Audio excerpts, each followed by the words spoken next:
Numerical number 20th देखते हैं। सो से 20th न्यूमेरिकल में क्या बोल रहे हैं, 20th में क्या बोल रहे हैं, find equation of the line, मतलब लाइन का इक्वेशन निकालना है, विच इज इक्विडिस्टेंट, जो इक्विडिस्टेंट पर है, from parallel lines this and this, मतलब दो पैरेलल लाइंस गिवन है, कौन कौन सी, से 9x plus 6y minus 7 is equals to 0, और दूसरी भी है 3x plus 2y plus 6 is equals to 0। मतलब find the equation of line, हमें उस लाइन का इक्वेशन निकालना है जो इक्विडिस्टेंट है दीज टू पैरेलल लाइन से, मतलब दो पैरेलल लाइंस तो हमें गिवन ही है, एक ये फर्स्ट वाली और ये सेकंड वाली। ओके, मान लो कि ये है first one, this is second one, तो ये है हमारी फर्स्ट वन और ये है सेकंड वन, और थर्ड वन है मेरी ऐसी कोई, इसका मुझे इक्वेशन निकालना है जो इक्विडिस्टेंट है, मतलब ये लाइन का ये लाइन से डिस्टेंस जो होगा d1 वो उतना ही डिस्टेंस होगा d2, मतलब हमें क्या गिवन है, d1 is equals to d2। Done, ये हमें गिवन है। सब तो स्टार्ट करें। सबसे पहले तो हमें दिखाई दे रहा है कि भाई सर ये तो पैरेलल लाइन है ही नहीं, क्योंकि पैरेलल लाइन के कोएफिशिएंट तो सेम होते हैं, तो इसको सेम बना देते हैं। सबसे पहले देखो, इसको मैं 3 से डिवाइड करूं तो वो क्या हो जाएगा, 3x प्लस 3 से डिवाइड करूं तो हो जाएगा 2y, इसको 3 से डिवाइड करूं तो हो जाएगा 7/3, और 0 को 3 से डिवाइड करूं तो 0। तो अब कोएफिशिएंट सेम हो गए, देखो 3 और 2, 3 और 2। डन, मतलब कि हमारे ये parallel, this two lines are parallel to each other. अगर ये इसका इक्वेशन निकालना है तो वो भी पैरेलल ही है, इक्विडिस्टेंट तो पैरेलल ही होगी, तो उसका भी क्या हो जाएगा तुम्हें पता ही है, क्या से 3x प्लस 2y, और इसका c नहीं पता हमें। ओके, तो उसके लिए हम लिख देंगे से plus c is equals to 0। अब c की वैल्यू निकालनी है, ये दोनों तो वही होंगे, जितनी भी पैरेलल लाइंस हैं उनके कोएफिशिएंट सेम होंगे। डन, तो ये हमने बोल दिया।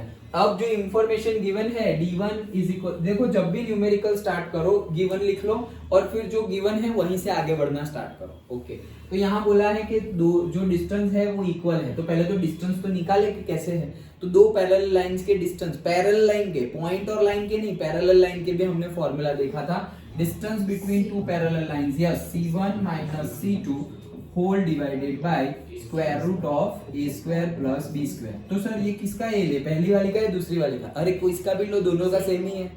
डन, ओके, और c1 c2 भी तुम कोई भी ले सकते हो क्योंकि वो कांस्टेंट है, और कांस्टेंट है और मोड में है तो वो तो प्लस ही आने वाला है। ओके, सो पहला वाला निकालने से पहले वाले का से d1 निकाल ले हम, तो d1 कितना आएगा, से मैं इसको मैं c1 मान रहा हूँ, c को क्या मान रहा हूँ, c1, तो c1 तो वो है c माइनस c2, तो ये डिस्टेंस निकाल रहा हूं, तो इसका c2 क्या है, -7/3। ओके, तो माइनस और -7/3 मतलब प्लस हो गया 7/3।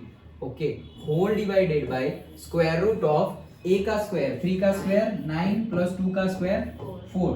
सो ये मुझे मिल गया d1, एलसीएम ले लेते हैं, 3c plus 7 whole divided by 3, whole मतलब this divide by 3 and whole divided by square root of 30। Done, ये मुझे मिला d1। वैसे ही सेम वे d2 निकालते हैं, सो से d2 is equals to mode में वापस c1 माइनस c2, तो मैं इसको ही मैं अपना c1 ले रहा हूं, सो c1 माइनस c2, अब ये है c2, सेकंड लाइन, अरे यार हाँ सेकंड लाइन का करेक्ट, सेकंड लाइन का क्या है 6। ओके, तो से 6 hold c1 minus c2, okay, square root of नीचे तो वही आएगा 13। डन, अब क्या बोल रहे हैं कि ये दोनों डिस्टेंस सेम है, इक्वल डिस्टेंस है, तो कंपेयर कर लो। हाँ बोलो, 3 से डिवाइड किया, ये जो हमारा इक्वेशन है पूरे इक्वेशन को 3 से डिवाइड किया, तो इसको 3 से डिवाइड करेंगे तो ये आएगा, इसको 3 से डिवाइड करेंगे तो ये आएगा, 7 को 3 से डिवाइड करेंगे तो ये आएगा, और 0 को 3 से डिवाइड करेंगे तो 0 आएगा।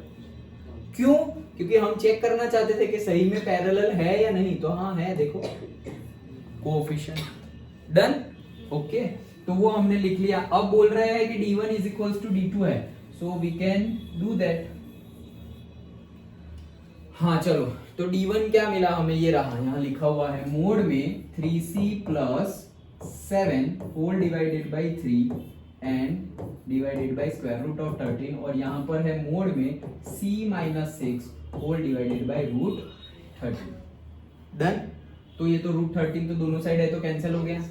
अब देखो यहाँ पर क्या है, ये 3 यहाँ नीचे जाएगा और वो 3 वहां मल्टीप्लाई हो जाएगा। अब देखो ये दोनों के दोनों क्या है, कांस्टेंट ही है। दोनों के दोनों क्या है, कांस्टेंट है।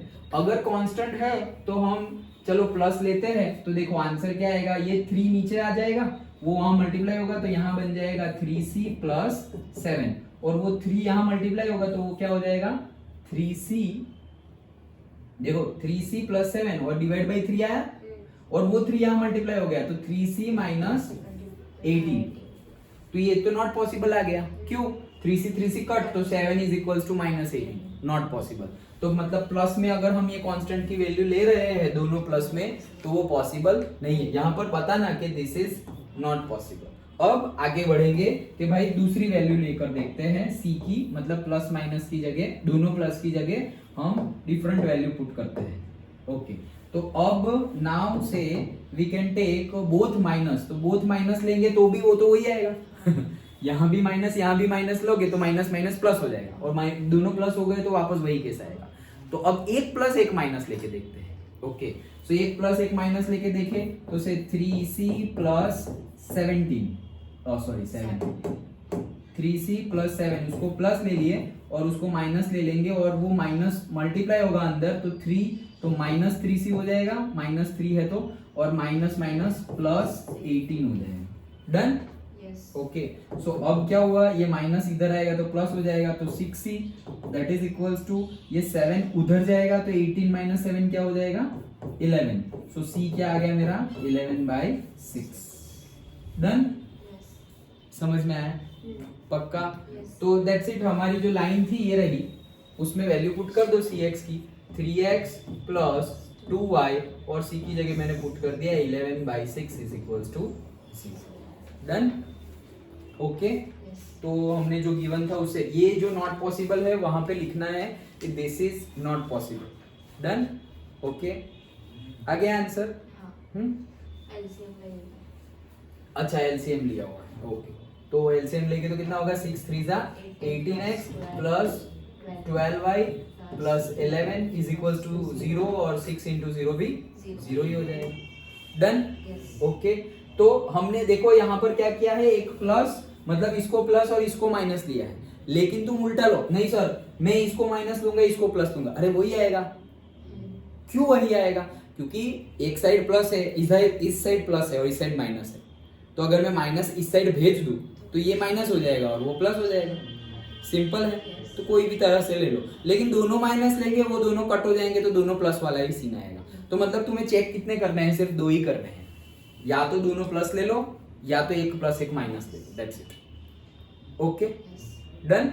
तो क्या किया हमने, फिर से हमें 2 लाइन गिवन थी और बोला कि एक तीसरी लाइन का इक्वेशन फाइंड करो जो ये दोनों लाइन से इक्वल डिस्टेंस पे हो। तो हमने 2 पैरेलल लाइंस के बीच का डिस्टेंस का फॉर्मूला हमने लगाया और डायरेक्टली एक तो पैरेलल दिख नहीं रही थी तो कोएफिशिएंट हमने सेम पहले बना दिया। ये बनाए बिना मत करना, नहीं तो आंसर नहीं आएगा, क्योंकि फिर तुम बोलोगे 9x 6y माइनस 7 और तो फिर a और b क्या लोगे, अलग अलग है, 9b और 3b है, तो वो कांस्टेंट सेम बनाना पड़ेगा। डन। फिर तो बस d1 is equals to d2 वो जो गिवन है वो किया, तो एक दोनों प्लस ले लिया या दोनों माइनस ले लिया तो 3c दोनों साइड से कट और 7 is equals to minus 18 which is not possible. तो सेकंड केस लिया एक प्लस एक माइनस, उससे हमारा आंसर आ गया। ओके, तो ये था 20th